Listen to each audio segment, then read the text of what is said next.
Hello, my name is Owen Pearson, and today I will be walking you through my final curation project, which I did with Malak, who you will see later in this video. We decided to pick the topic of abortion and, more specifically, the pro-choice movement, as we both consider ourselves to be pro-choice. Now, a fun fact about me, I actually used to be pro-life. However, throughout my years of high school and having debates with people on the matter, I have shifted more towards being pro-choice. Now, to start off this walkthrough, I'd like to start with the memes section, which I found incredibly enjoyable to make because it was both funny but also had some good arguments. Now, for this first meme, it says pro guns, pro death penalty, pro war, anti healthcare, I'm pro life. Now, I thought this does a great job of showing the hypocrisy of people who consider themselves pro life because these same people tend to support the Second Amendment right to bear arms and also tend to be all for going to war with countries. And these two things cause immense amounts of death, and so it's kind of ironic that these people say that they're pro-life when they support these things. Now, this next one I also found very funny. It says, I don't trust you to make a choice, but you'd make a damn good parent, which I thought was really funny and, again, also a good argument because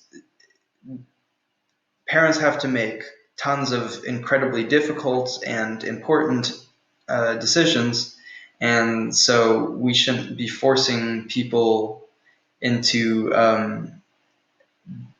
being this role without giving them choices.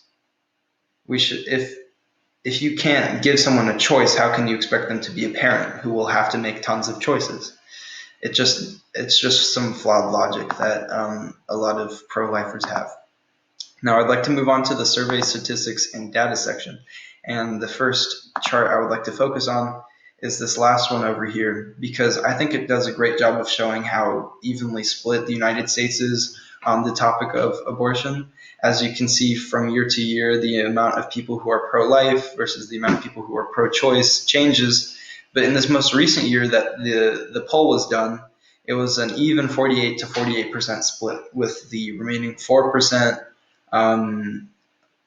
most likely saying that they are neither pro-life or pro-choice. So it just goes to show how controversial and polarizing the matter is. And I also really liked this chart. It shows the two major political parties in the United States being the Republicans and Democrats, and what the beliefs are of these people on the matter of abortion, with the majority of Democrats thinking that abortion should be legal in all or most cases, and the majority of Republicans thinking that should be illegal. And lastly, I'd like to go through this songs section. So the first song I want to highlight is this one by J. Cole called Lost Ones. In the first verse, well, first off, let me say the song is about a man and a woman. When the woman gets pregnant, the man is telling her why he wants her to get an abortion, and then the second verse is about the woman saying why she doesn't want to get one. And I think the song is very interesting because it shows the perspectives of both sides, and yeah, I just think you should go check out the song. And the other song I want to talk about is this Papa Don't Preach song by Madonna. This is about a woman who gets pregnant but who decides that she does not want to have an abortion. Now, a lot of people might consider this to be pro-life and not pro-choice, but I would highlight that the important word in pro-choice is choice.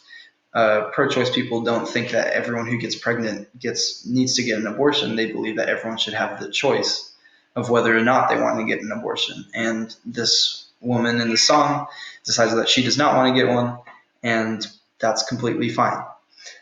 So I will now alley-oop it to Malak, who will slam dunk a few sections that she wants to talk about.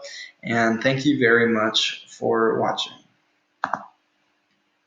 So I chose to do my project on abortion because I felt that abortion is something that ties in a lot with women's rights, and I'm very passionate about women's rights, and I always have been. And I feel like abortion is one of the big issues that women feel like their rights are being stripped away and the rights of their bodies are stripped away, which is why I feel like this was very important to show. Now, I chose art and photography because I felt like the art and photography can show you a very unique way of expressing this movement. And you could see with the first three images how the first three images show protests, and it shows women from all different age groups, which I thought was a key factor because a lot of misconceptions come with abortion, that people think that abortion is just for a specific age group or just for teenagers who are irresponsible or something like that. But this shows how this issue affects all women of all ages, and a lot of women, even if they didn't have to go through abortion themselves, they still believe in the cause because they still believe that they have the right to an abortion. The next image shows Mind Your Own Uterus. I felt that that was very empowering, and I really enjoyed that strong message for women. The last image shows a hanger, and it says, "Warning, this is not a surgical instrument."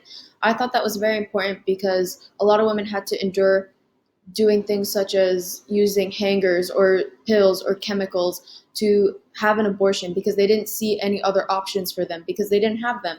And this is essentially them risking their own life, giving them long-term injuries and health problems just because they didn't have the right to their body, which I thought that was very moving, and I really enjoyed that. Now, the next segment I'd like to talk about would be social media. The first piece of social media would be Brandon McCarthy, him talking about how a man will never understand what a woman has to go through, and that's why we should never judge a woman's choice of abortion. And you can see that he's verified and he's pretty famous and he has a social platform and a following, and he's a man. And he decided to voice his opinion about this issue, which showed how he's using his platform to raise awareness. And also it shows that this doesn't only affect women, but men also believe in this cause and they believe that a woman has a right. So I thought that was very nice to see. The other tweet shows a woman speaking about her experience with abortion, and I felt that that was very interesting because I feel like social media can make you see these types of point of views and it can make you understand the cause even more. And I felt that this was also voicing an opinion, showing the double standards of how when a man has sex, it's like, or rapes a woman, it's a irresistible urge. When a woman has sex and ends up sometimes having a child, she's seen as an outcast of society. And that's why it's completely wrong to say that a woman can't have an abortion because she's just the same as a man. Now, I saw this TikTok and it shows how the government is a little bit corrupt, saying that if a 16-year-old girl wanted to adopt a child, it would be completely not okay because she doesn't have an education and she's not an legal adult. But if a 16-year-old girl gets pregnant, then the government tells her she has to deal with it, but she can't get an abortion. And it makes no sense. Now, I felt that that was very important, that especially on such a popular platform such as TikTok, they're talking about these issues, and I felt it was very interesting. And more people voicing their opinions on social media was just very interesting for me. The last issue I'd like to talk about would be news, and I felt that these two news articles were very important because they talk about how a young girl, or two young girls who are the same age, about 11 years old, got raped by obviously older men. One was the grandfather's boyfriend, the other was a 26-year-old man. And I felt that when these two girls got pregnant, the state did not allow them to get an abortion, even though they're so young. And they almost tried to blame one of the little girls for what happened. And I felt that that was very disgusting, and it shows how men don't really respect women and they don't respect what they're doing and what they go through. And these other ones show how women are being treated poorly and getting charged for murder because of different situations. And even though they didn't mean for these things to happen, it was just very alarming to see these women go through all these things and being denied abortions for their hard issues. And that's why I felt that it's very important to talk about.